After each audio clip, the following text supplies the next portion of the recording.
oramos em nome de Jesus. Amém.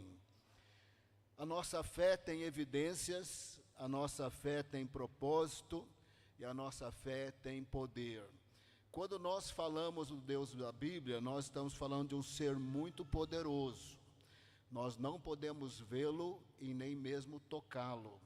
Se nós víssemos Deus hoje no esplendor de sua glória, ou se Ele se manifestasse com um pouco mais de glória, nós cairíamos mortos, nós ficaríamos cegos. Quando o Senhor Jesus apareceu para Paulo na estrada de Damasco, numa intensidade de luz muito grande, ele ficou cego 3 dias, e ele disse que o Senhor brilhava mais que o sol. Quando João foi arrebatado e viu o Senhor Jesus em Apocalipse, ele disse que ele brilhava mais do que o sol. Então nós não vemos a Deus, nós não vamos tocar em Deus, mas não significa que a nossa fé não tem evidências. O nosso Deus, Pai, Filho e Espírito Santo, é Criador dos céus e da terra. Para vocês terem uma ideia, eu tenho dificuldade com uma galáxia. Nós estamos aqui na galáxia, que é o Sistema Solar. Diz que tem milhões de estrelas e várias dessas estrelas são maiores do que o Sol. E o Sol já é bem grandinho. Eu tenho dificuldade de entender uma galáxia. E se uma sonda desce viajando aí a 20 mil, 30 mil quilômetros por hora, demora mais de 30 anos para sair da nossa galáxia. Eu tenho dificuldade de entender uma galáxia e os cientistas estão falando que tem bilhões de galáxias. Nosso Deus é Criador dos céus e da terra.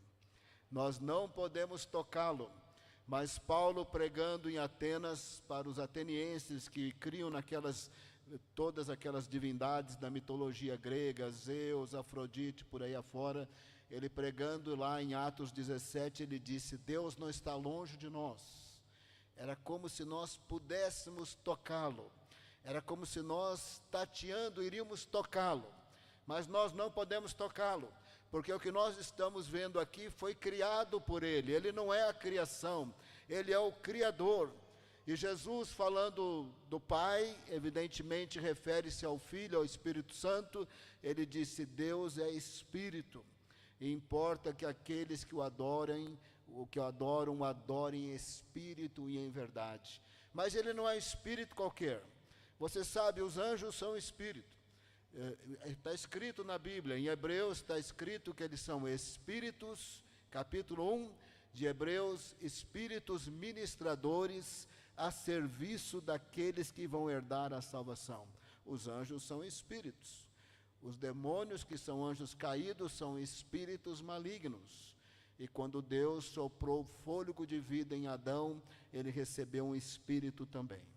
Quando nós morremos, o corpo vai para o pó da onde veio, e o espírito volta para Deus, quer esteja no paraíso, quer esteja naquele lugar preparado para aqueles que não conhecem a Deus e não temem a Deus, mas não tem um espírito que foge de Deus.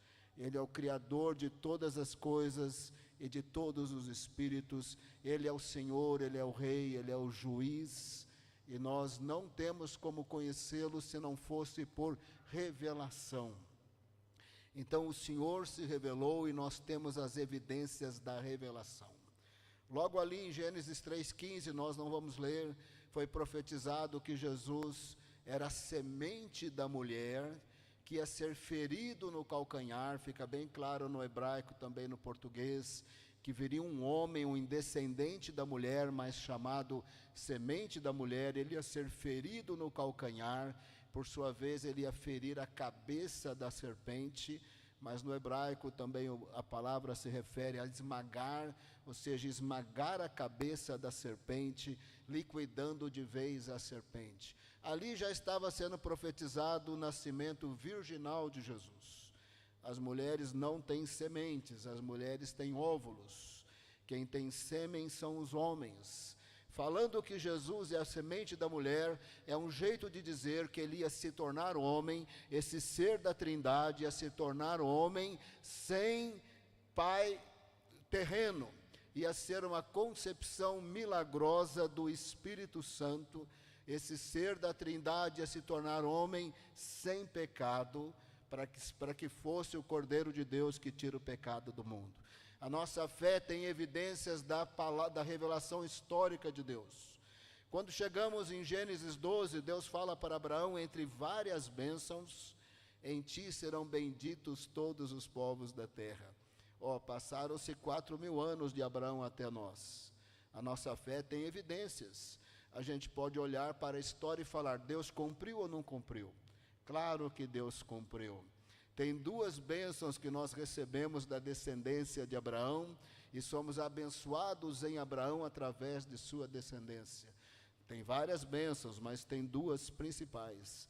A primeira é a Bíblia, o livro mais vendido do mundo, o livro mais lido do mundo, o livro mais estudado do mundo, o livro que tem gente que se levanta para criticar, quanto mais estuda acaba se convertendo. Esse livro foi preservado pelos judeus, que naquela cultura tinha um grupo de escribas que mantinha o texto sem perecer. Eles escreviam em papiros. Era uma coisa muito perecível. Acabava de escrever uma cópia, outra cópia, outra cópia. Vários escribas também decoravam o texto, e assim a Bíblia foi preservada e chegou até nós. A primeira bênção, em ti serão benditos todos os povos da terra. A primeira bênção é a Bíblia, o livro mais vendido do mundo. E a primeira bênção, a principal, que é o ápice do Velho e do Novo Testamento, é Jesus. O Messias de Israel, filho de Abraão, filho de Davi, o Salvador do mundo. Estava escrito nas profecias que, em termos gerais, Israel iria rejeitar o Messias. Muitos judeus creram, ao longo dos séculos, muitos judeus são tementes a Deus, mas em termos gerais eles rejeitariam o Messias como rejeitaram, mas que as nações abraçariam o Messias. Você tem hoje 3,5 bilhões de pessoas no mundo que dizem, eu sou cristão. Evidentemente que desses 3,5 bilhões que dizem que são cristãos, tem muito cristianismo cultural. Mas por dedução, fala-se em 1 bilhão de pessoas na terra, de várias línguas, várias culturas, que confessam Jesus como Senhor e Salvador. Em ti, na descendência de Abraão, por causa da Bíblia, por causa do Messias de Israel, as nações estão sendo abençoadas. O apóstolo Paulo explica isso muito bem em Gálatas 3, 6 a 14, nós não vamos ler, que as Escrituras estavam pré-anunciando que os gentios seriam justificados pela fé, quando disse, em ti serão benditos todos os povos da terra. E ali nesses versos maravilhosos, Gálatas 3, 6, 14, todos os povos da terra se tornam benditos. Gálatas 3, 13 e 14, Cristo nos resgatou da maldição da lei, fazendo-se Ele maldição em nosso lugar. Ele não era maldito, Ele se fez maldição em nosso lugar, quando tomou sobre si o nosso pecado, morrendo a morte do maldito no madeiro, pendurado no madeiro. Gálatas 3,14, para que a bênção de Abraão chegasse aos gentios, para que a bênção de Abraão chegasse a vocês que não são judeus. Sabe por que ele morreu na cruz? Sabe por que ele se fez maldito em nosso lugar? Para que eu e você fôssemos tão abençoados como Abraão. E Abraão foi abençoado quando ele creu no Senhor, na sua palavra, nas suas promessas, e foi contabilizado justiça. Abraão creu e foi imputado justiça. Então, para que essa mesma bênção chegasse a nós, através da pessoa e da obra de Jesus, Cristo nos resgatou da maldição da lei, fazendo-se maldição em nosso lugar, para que a bênção de Abraão chegasse aos não-judeus e a promessa do Espírito Santo. Se nós somos salvos é por causa de Jesus. Se nós recebemos o Espírito Santo é por causa de Jesus. Se nós somos cheios e batizados com o Espírito Santo é por causa de Jesus. E porque foi pré-anunciado a Abraão, em ti serão benditos todos os povos da terra, cumprindo essa promessa na pessoa de Jesus, como preservado nas Escrituras, o livro mais lido do mundo. A nossa fé tem evidências da revelação histórica de Deus. Quando chega no final de Gênesis, então Jacó abençoa Judá, uma bênção maravilhosa, abençoa todos os filhos, mas quando ele abençoa Judá, ele fala assim: o cetro jamais se apartará de Judá. O cetro era o bastão que os reis seguravam, significando autoridade, poder, governo. E o Senhor disse: de Judá jamais o cetro de poder, autoridade, governo se afastará.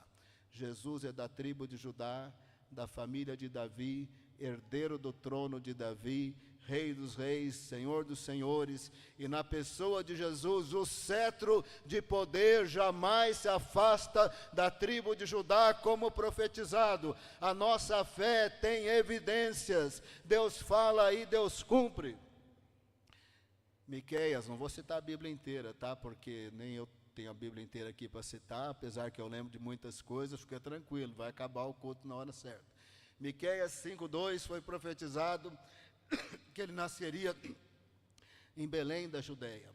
Então temos o Salmo 22, o Salmo que Jesus cita na cruz: Deus meu, por que me desamparaste? Sabe o que Jesus estava dizendo naquela hora? O Salmo 22 está se cumprindo agora.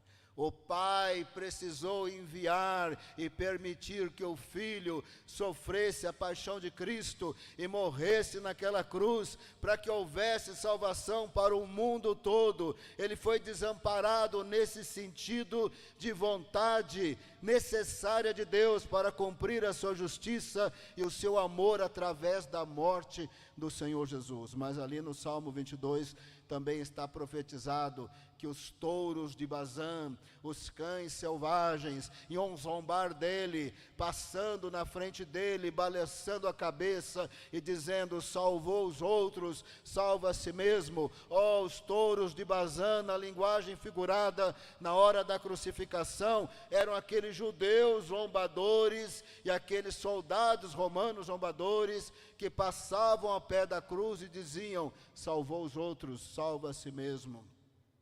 Salmo 22 também diz que dariam vinagre para ele beber.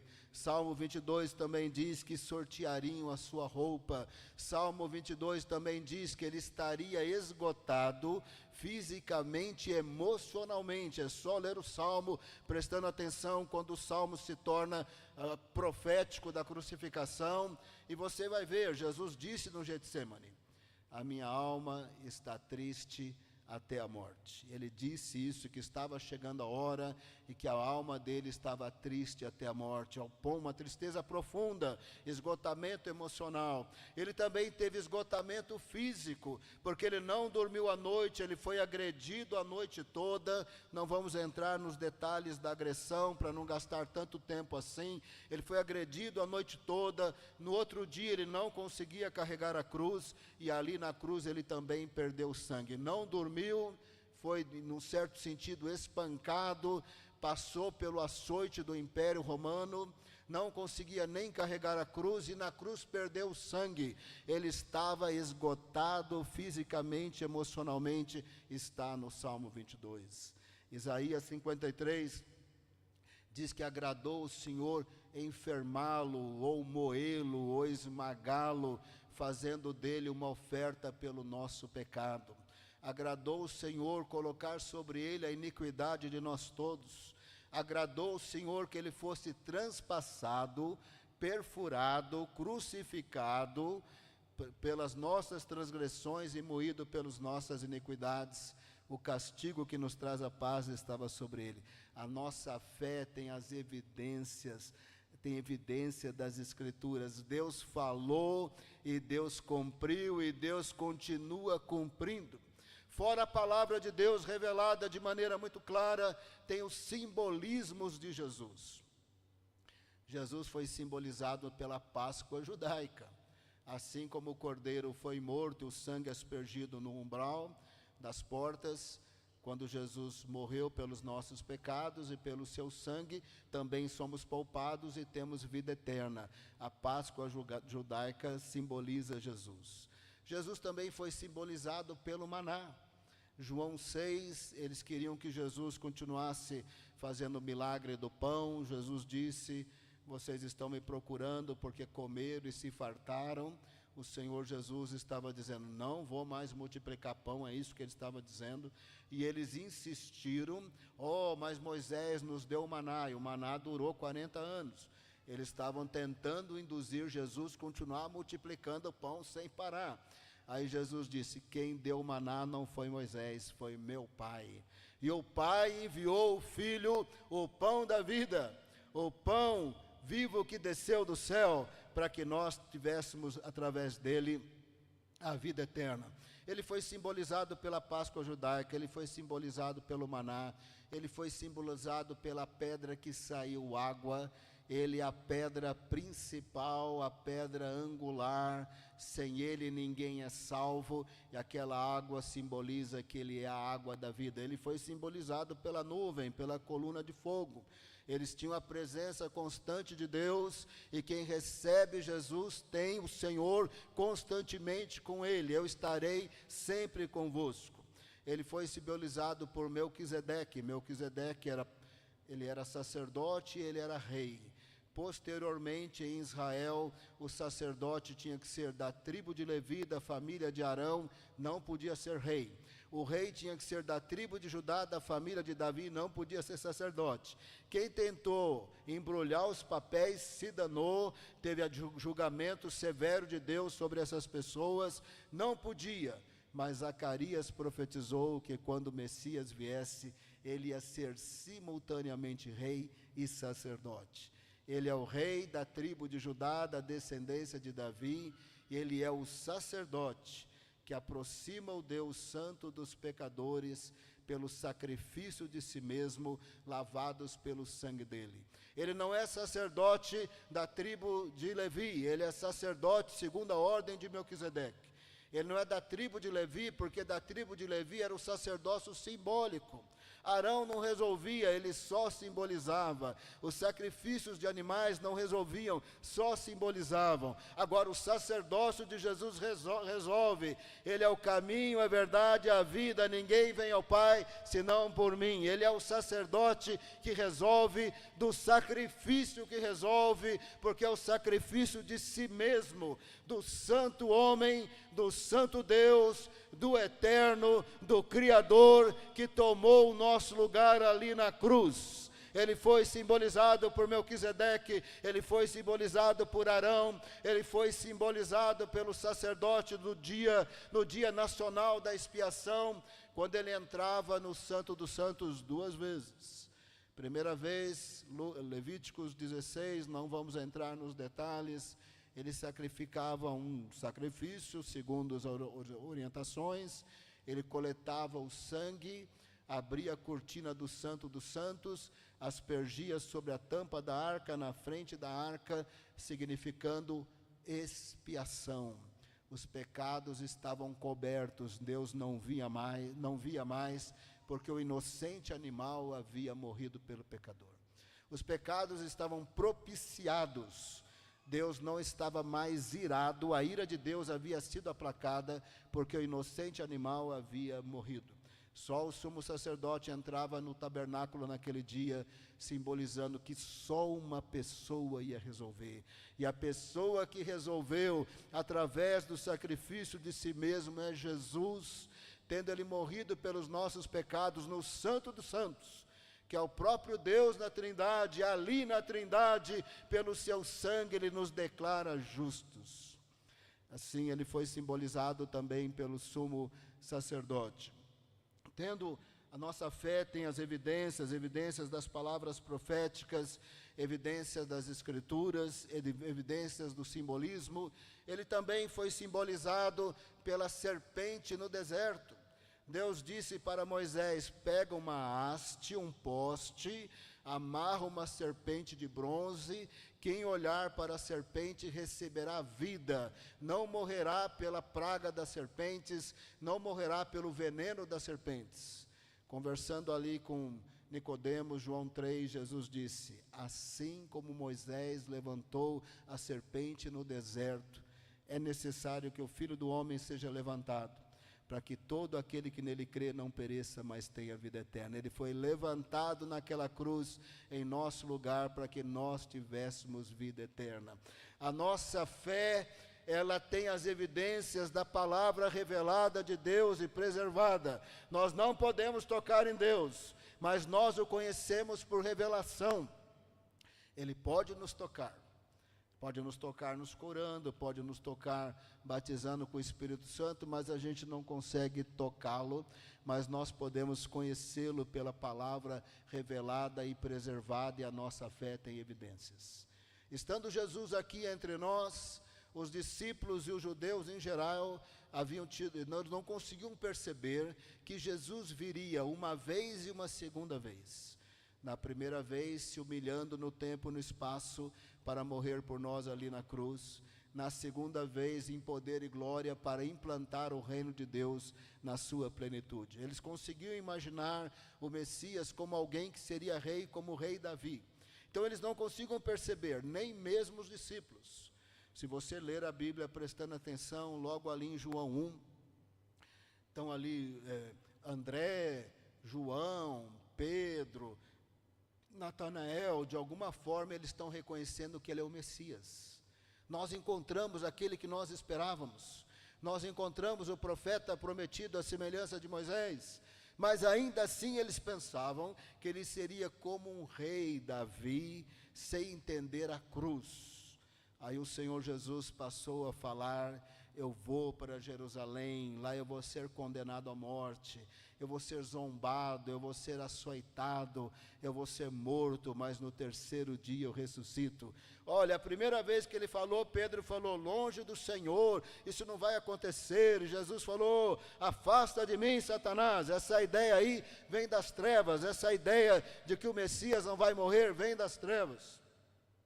Falou uma segunda vez, falou uma terceira vez em Mateus, e nós vamos ler a terceira vez. Mateus 20, 17 a 19, pode acompanhar aqui na tela.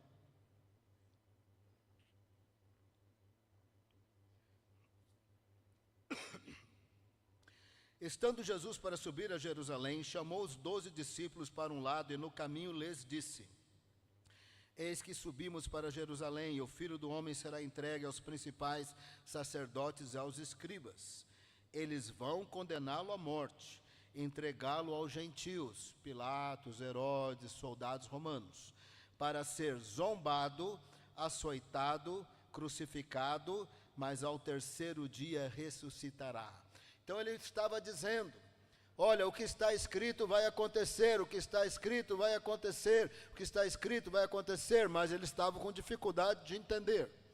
6 dias antes da Páscoa, quando ele instituiu a ceia, ele se hospedou na casa de Lázaro.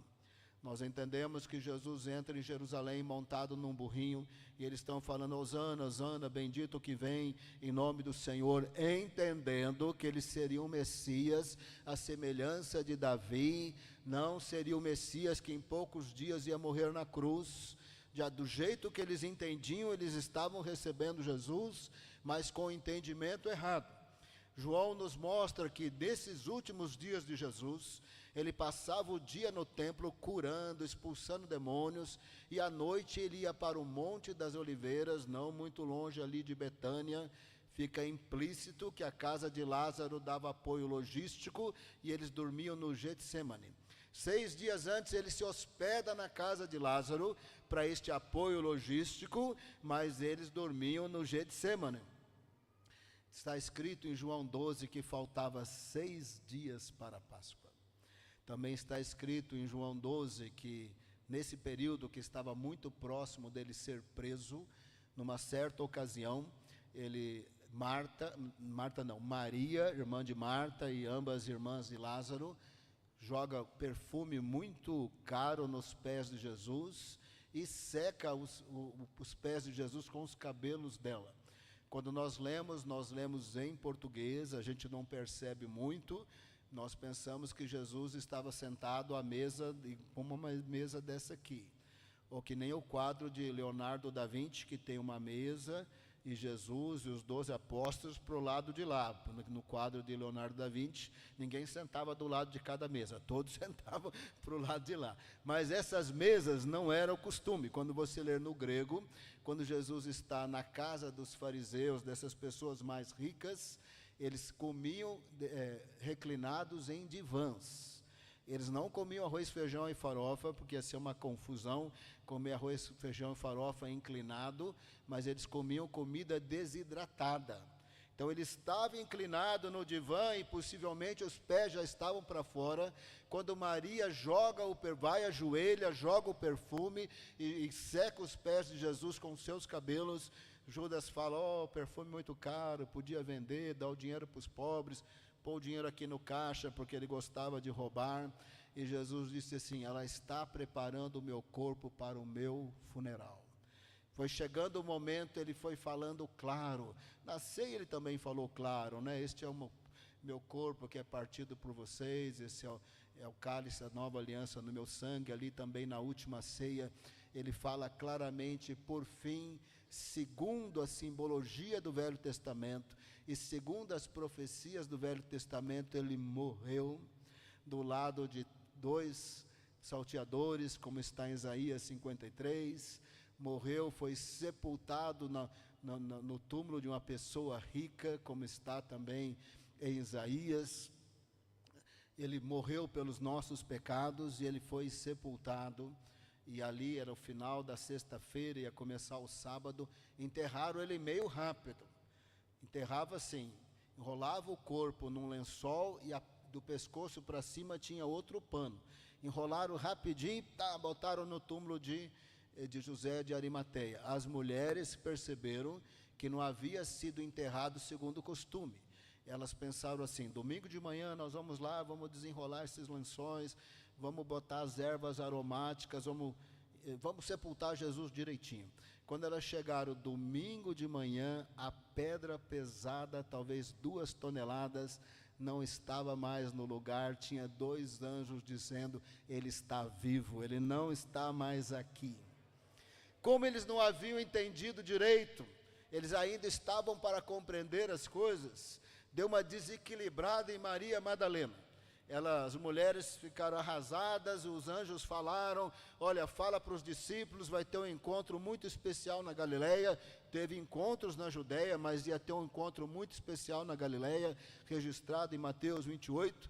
Então, elas ficaram desbaratinadas, mas as mulheres foram avisar os apóstolos, mas Maria Madalena ficou ali desequilibrada. Mataram Jesus, roubaram o corpo dele. Aí ele aparece para ela e se revela a ela. Em seguida ele se revela às mulheres. Ele deve ter se revelado a Pedro antes dos discípulos de Maús, ou enquanto eles voltavam do caminho de Maús. Ele deve ter se revelado a Pedro num desses 2 momentos. E aí ele se revela aos discípulos de Maús. Eles estão caminhando para Emaús, tristes, chateados. Está escrito que foi impedido que eles percebessem que era Jesus. Jesus se aproxima e fala, qual que é o assunto aí? Eles falam assim, mas você é o único em Jerusalém que não está sabendo o que aconteceu aqui, você é o único? Jesus dá uma de bobo, do que se trata, Lucas 24, 19. Acompanha aqui comigo, fazendo favor. Lucas 24, 19. E lhes perguntou, do que se trata? Eles explicaram, aquilo que aconteceu com Jesus, o Nazareno, que era profeta, poderoso em obras e palavras diante de Deus e de todo o povo, e como os principais sacerdotes e as nossas autoridades o entregaram para ser condenado à morte e o crucificaram. E eles continuaram, a gente pensava que ele ia redimir Israel, ou é verdade que as mulheres foram no túmulo e falaram que está vazio, que os anjos disseram que ele está vivo, é verdade que alguns dos nossos, mais especificamente Pedro e João, foram até o túmulo e viram que o túmulo estava vazio.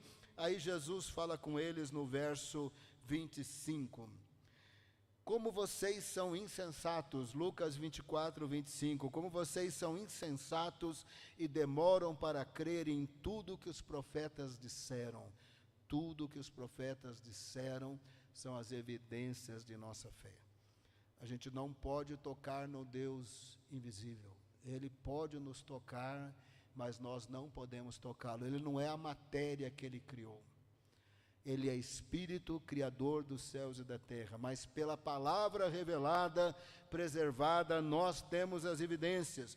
Como vocês demoram para crer em tudo que os profetas disseram?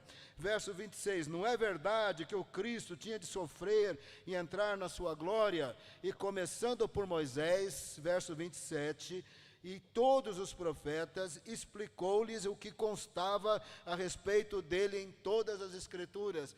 A nossa fé tem as evidências das Escrituras, começando por Moisés, todos os profetas, salmos messiânicos, simbologias, mas agora ali em Jerusalém, não tinha só profecia, não tinha só simbolismo, tinha Jesus que havia já se tornado homem, que já havia curado e libertado muitas pessoas, que já havia morrido na cruz, que já havia ressuscitado. A palavra revelada agora tinha evidência do cumprimento histórico.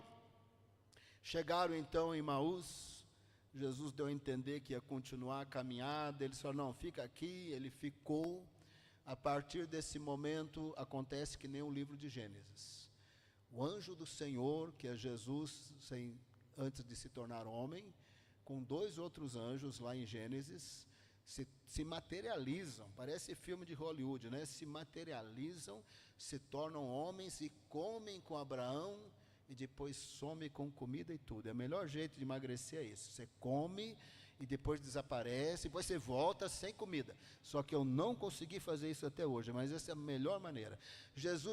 Agora Jesus está ali com eles e quando ele parte o pão, está escrito que eles enxergam, que eles percebem que é Jesus. Em seguida, Jesus desaparece. Mas eles estavam em Emaús. Eles falaram, não, nós temos agora que contar para os apóstolos. Eles tinham andado 10 quilômetros para lá, agora 10 quilômetros para cá.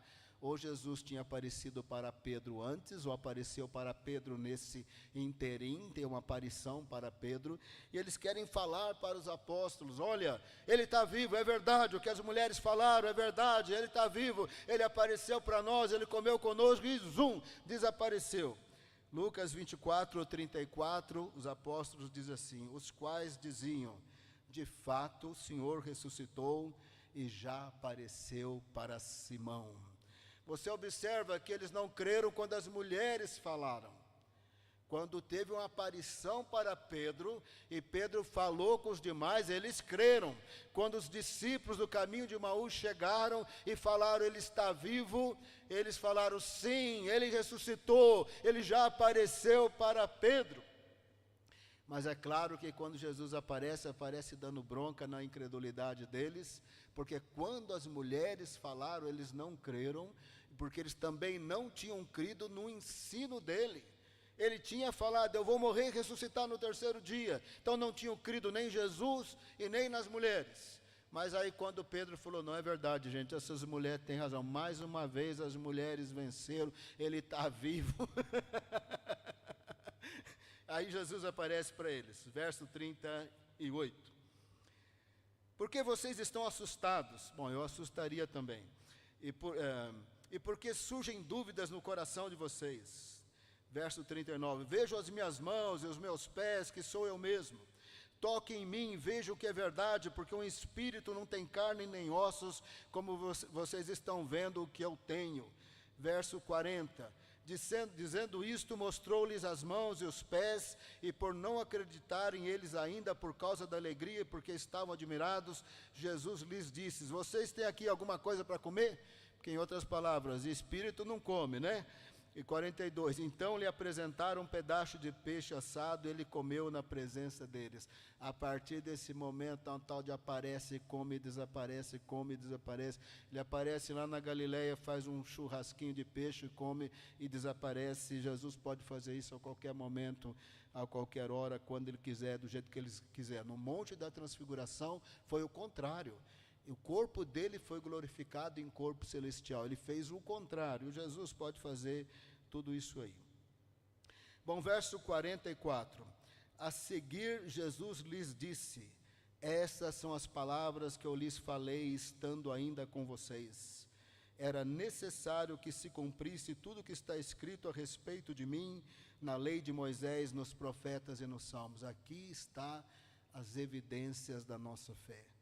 Desde Gênesis a Malaquias, testemunho de João Batista, a nossa fé tem evidências da revelação histórica de Deus. Deus fala e Deus cumpre. E não é só sobre a pessoa de Jesus. Ele disse assim: Abraão, te engrandecerei o nome. A humanidade inteira sabe quem é Abraão. Você sabe qual é o nome inteiro do seu avô? Você sabe qual é o nome do seu bisavô? Você sabe qual é o nome do seu tataravô? Você não sabe, mas você sabe o nome de Abraão. A nossa fé tem evidências. Deus disse a Abraão: te engrandecerei o nome. A humanidade inteira sabe quem é Abraão. Abraão, vou multiplicar a sua descendência, vou dar a terra de Canaã para vocês, abençoarei os que te amaldiçoarem, amaldiçoarei os que te amaldiçoarem, abençoarei os que te abençoarem. E Deus cumpre a sua palavra. Ele disse: vocês têm uma aliança comigo, se andarem comigo, terão essas bênçãos, se andarem comigo, terão essas maldições. O que o livro de Juízes mostra, o livro de Reis e de Crônicas? O que a história antiga do Israel antigo mostra? Que Deus cumpre a sua palavra. Deus disse: eu vou restaurá-los, e Deus cumpre a sua palavra. Deus disse: eu vou abençoar as nações através da sua descendência, Abraão, e Deus cumpre a sua palavra. A nossa fé tem evidências. As nações vão crer no Messias. 1 bilhão de pessoas confessam Jesus como Senhor e Salvador. A nossa fé tem evidências.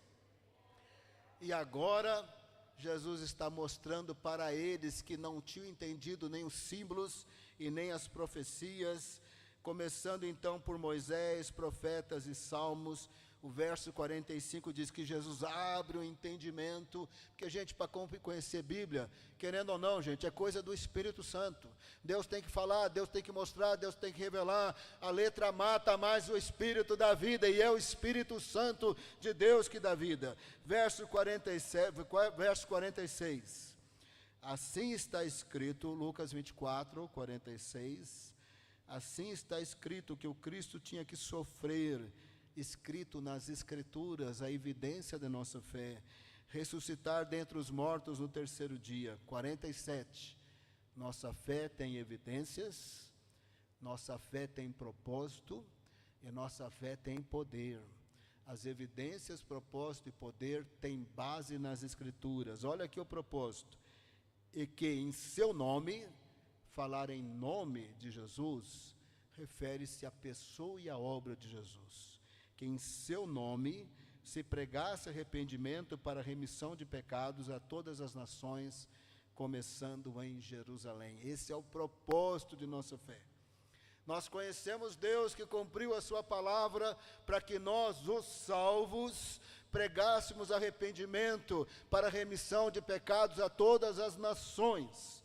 Eu não gosto de criticar e nem falar mal assim, vou falar de uma maneira bem discreta. Hoje nós temos muitos movimentos no meio evangélico, e muitas vezes eu ouço sermões e você não ouve a palavra arrependimento.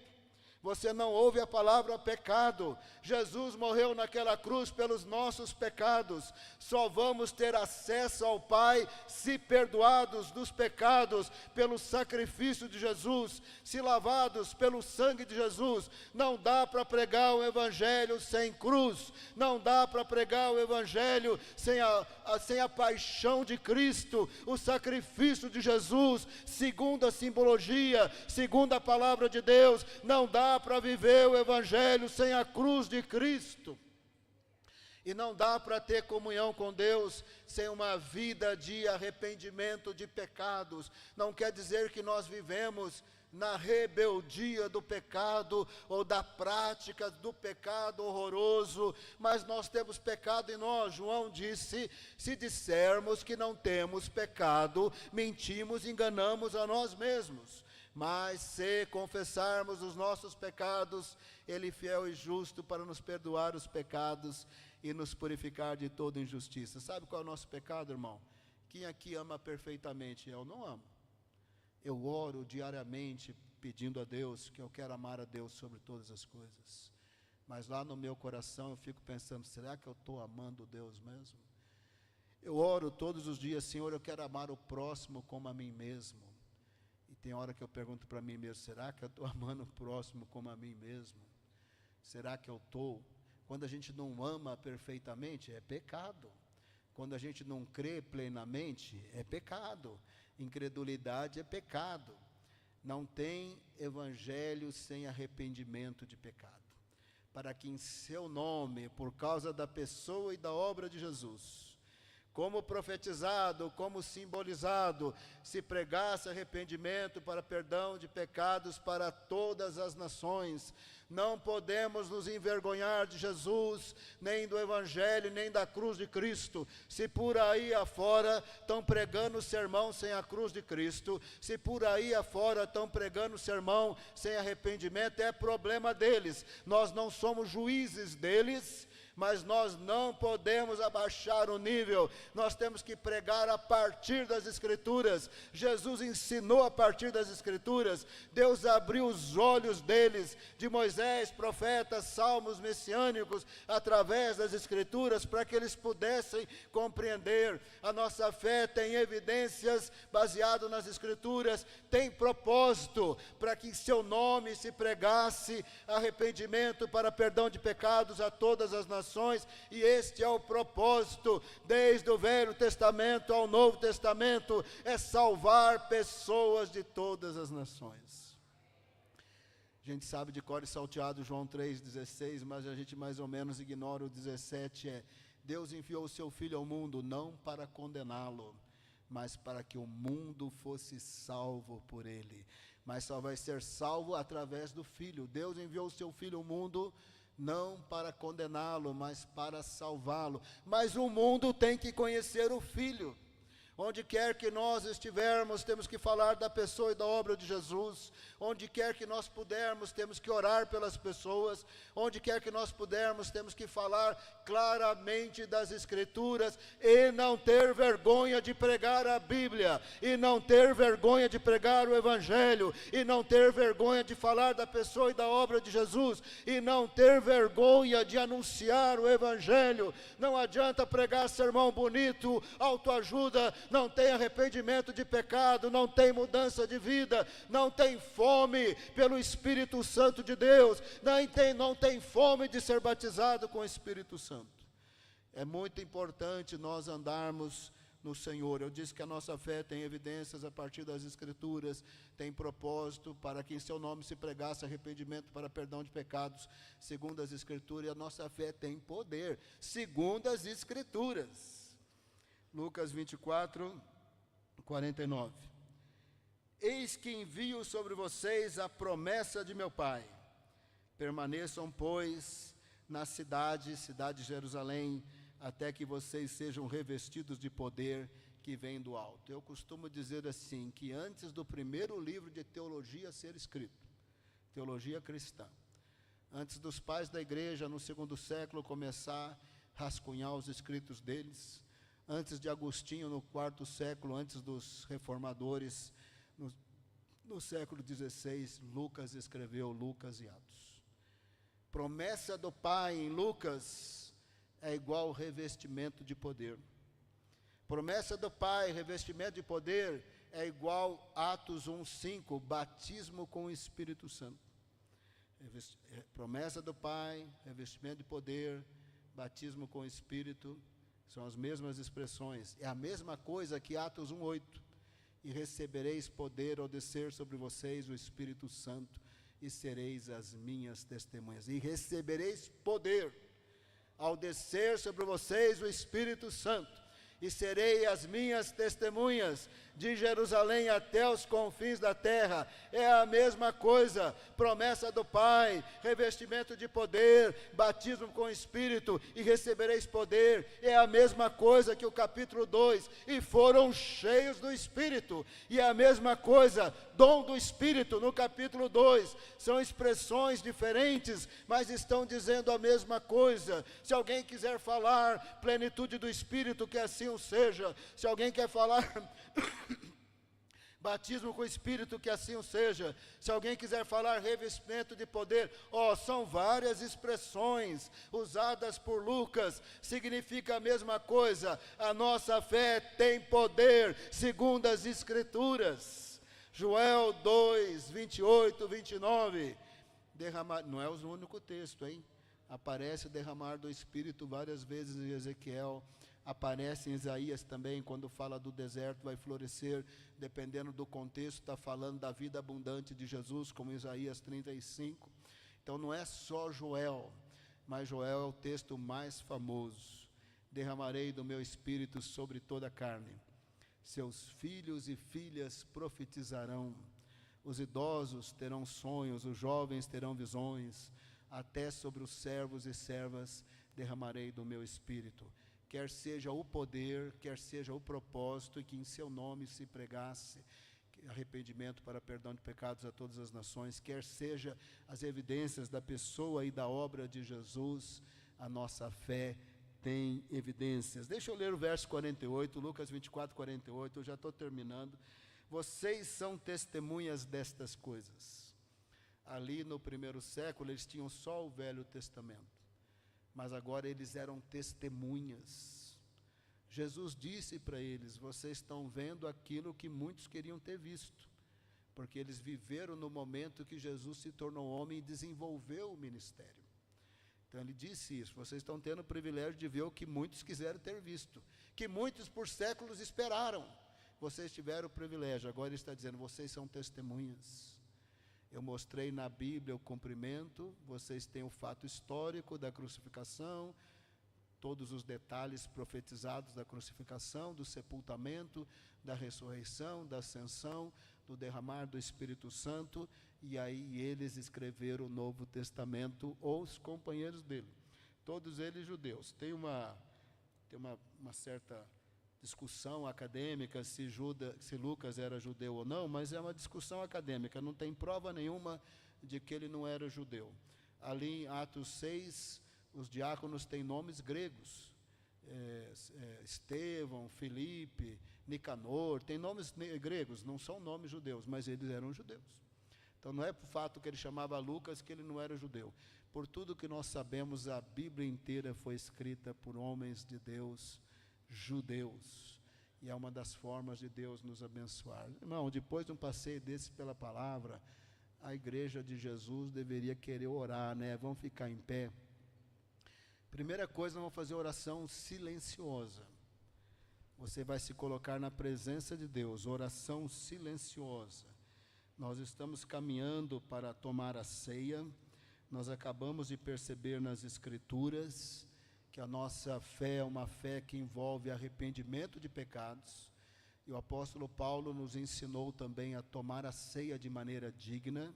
De maneira digna a gente reconhece que somos pecadores, pedimos perdão do pecado e pecados. Se tiver que perdoar alguém, a gente perdoa alguém. Se tiver que, pedir perdão para alguém depois da ceia, pede perdão.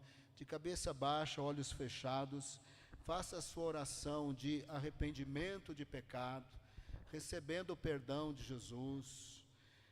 Faça a sua oração perdoando aqueles que te ofenderam, que falam maledicências a seu respeito, pessoas que trouxeram perturbação para a sua vida, que você libere perdão e peça perdão. É uma oração silenciosa. Eu vou orar também, mas daqui a pouco nós vamos fazer oração barulhenta. Pai amado, nós nos colocamos na Tua presença. Obrigado pelo Teu amor. O Senhor amou o mundo de tal maneira que enviou Jesus. O Senhor prova o Teu amor para conosco, porque Cristo morreu por nós quando ainda estávamos mortos nos nossos delitos e pecados. Nós somos sim pecadores, lavados no sangue de Cristo, sim, somos, mas o nosso amor é imperfeito. As nossas atitudes não são das melhores inúmeras vezes. Nós ainda lutamos com pecado dentro de nós, que este pecado luta também com Teu Espírito Santo.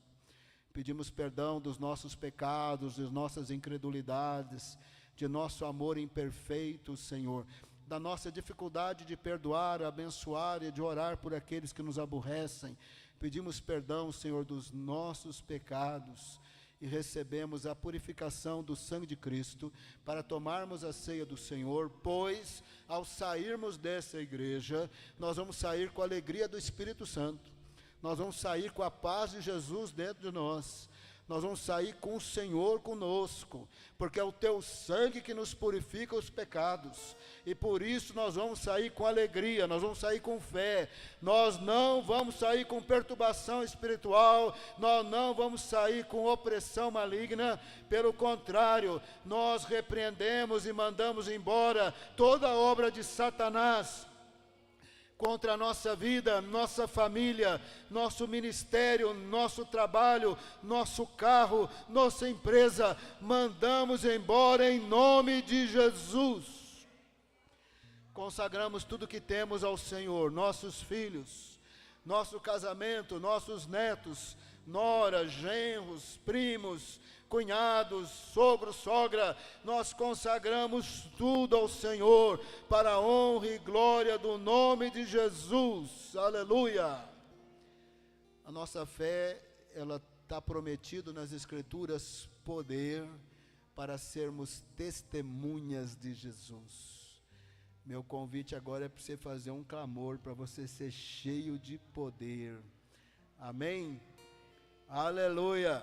Pode subir o clamor, eu não estou ouvindo, pode subir, aleluia, pode subir de toda a força do seu pulmão, Senhor, ó Senhor, a nossa fé tem evidências, a nossa fé tem propósito, a nossa fé tem poder, e é a promessa do Pai, é o revestimento de poder, é o batismo com o Espírito, é o ser cheio do Espírito Santo, e recebereis poder ao descer sobre vós o Espírito Santo, e sereis minhas testemunhas. Nós precisamos de poder, nós precisamos de poder. Ouve a oração do teu povo, ouve o clamor do teu povo, dê liberdade na oração, dê liberdade na adoração, batiza de novo a tua igreja, aleluia, com alegria, com poder, com renovação espiritual. Pai amado, tira aquela tristeza que acompanha durante a semana, aquele sentimento de abandono, que estou sozinho, aquele sentimento de que eu não tenho importância. Não é verdade, não é verdade. Teu Espírito Santo pode mudar isso no coração. Nós não queremos mais tristeza que vem de opressão maligna, que vem de mentiras na cabeça. Nós mandamos embora em nome de Jesus. E repreendemos toda palavra mentirosa e não edificadora que se levanta contra a nossa família, nossas vidas. Mandamos embora no poder e na autoridade do nome de Jesus. Recebemos somente o poder do Espírito Santo, a renovação espiritual, para a glória do nome do Senhor. Tira a tristeza do coração. Pai amado, também nós não gostamos de conviver com enfermidade. É verdade que tem hora que o Senhor não cura, tem hora que o Senhor vai levar, tem o momento da partida, mas é verdade que o Senhor cura também. É verdade que o Senhor disse: imporão as mãos sobre os enfermos e serão curados. Nesse momento, ore por alguém que está enfermo, que você conhece que está enfermo. Pode levantar um clamor com a pessoa que está do lado. Não tenha vergonha de orar, não tenha vergonha de se colocar na presença de Deus. Vai orando pelos enfermos, ora pela saúde, comece a apresentar os enfermos diante de Deus. Apresenta diante do Senhor. Enquanto você está orando, a sua oração está subindo. Ore pelos enfermos, ore, apresenta diante do Senhor. Pai amado, nós colocamos os enfermos diante do Senhor, nós recebemos cura milagrosa, aquela que o médico não tem explicação, aquela que o médico fala: eu não entendo os exames. Senhor, nós apresentamos os enfermos diante do Senhor para receber cura, milagre, mudança, transformação, glorificação do Teu nome. Apresentamos os enfermos para receber cura no poderoso nome de Jesus. Amém. louvor vai cantar o tanto